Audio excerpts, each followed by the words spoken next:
Hi, welcome to Module 3, Video 2, and in this video we will look at three different questions and how we can apply combinations to solve these questions.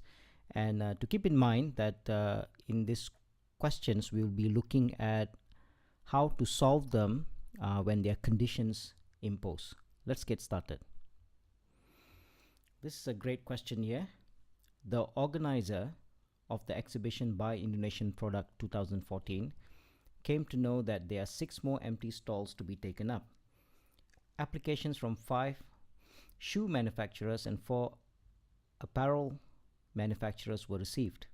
In how many ways can those applications be chosen if A. No condition is imposed?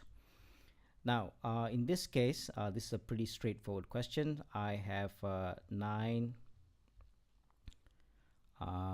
applicants and I want to choose 6. Now, since it doesn't matter the order, so I can use the combinations formula. 9 combined in 6 ways, the answer is 84. So that takes care of question A. Let's move on. B. There must be 3 shoe and 3 apparel stalls. Now, in this case, the conditions are imposed, so I need to meet those conditions. So, firstly, out of 5 shoe manufacturers, I'm gonna combine 3, and then out of 4 apparel manufacturers, I'm gonna choose 3. In this case, it's 10 times 4. So the answer is 40. So that takes care of question B. Let's move on. Question C. There must be at least 4 shoe stalls. Now, the key word here is at least. What this means is they can be 4 shoe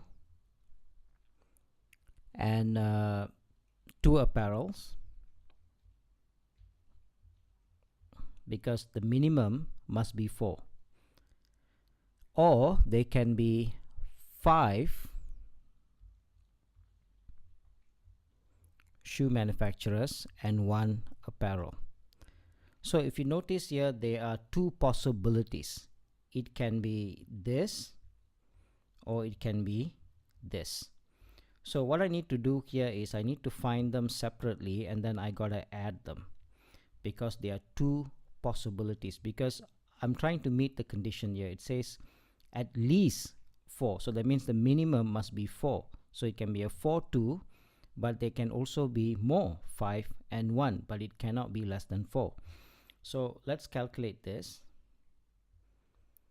So the first condition is 5C4 times 4C2, and the other one is 5C5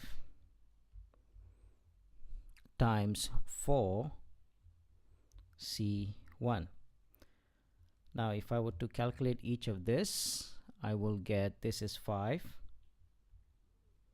this is 6, this is 1, and this is 4, which gives the answer 30 plus 4, which is 34. So the key thing to learn from this question is when you are given questions like where it imposes conditions like at least, you also need to keep in mind that there may be other possibilities that you may also need to account for. Okay, so let's move to the next question. In how many ways can a PIBG committee be formed consisting of 5 members from 8 men and 4 women if there must be at least 3 women included in this committee. Now, the number of ways the committee can be formed if there are at least 3 women. So there are again 2 possibilities here. Let's write them down. I can have 3 women, which is the minimum, and I can have 2 men.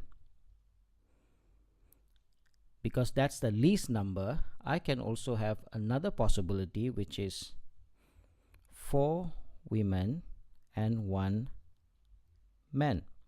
So I need to account for both of these possibilities. So let's calculate them. So out of 4, I'm gonna combine 3, which is the first possibility, and then multiply by 8, choose 2, and then the other possibility is 4. I will choose all 4, multiply by 8. I will choose or combine 1. So again, calculating this will be, this is 4, this is 28, this is 1, and this is 8. So this gives me 4 times 28 plus 1 times 8, which equals to 112 plus 8. So the final answer here is 120 ways. Again, this is a question that was similar to the other one. Keep in mind, words like this tells you that there are more than one ways to form this committee. Now let's look at the final question here. A college student can choose from 5 computer subjects and 4 science subjects. In how many ways? He can choose 3 computer subjects and 2 science subjects. This is a pretty straightforward question. Okay, the answer is 5. 5 computer subjects, choose 3, multiply by 4 science subjects, and he needs to choose 2. Calculating this will give me 10. This one is 6. So the final answer is 60. So we come to the end of this module looking at combinations where order does not matter, and we looked at 3 great examples on how we can apply combinations. Keep in mind that when there are conditions imposed, take care of those conditions when you are doing the calculations. In our next module, we will look at some questions and try to understand which kind of questions do we use permutations or combinations. How can we identify the different types of calculations and make sure we use combinations or permutations accurately. And after that, we'll close up with our final exam. So thank you, and I'll see you in the next and final module. Bye for now.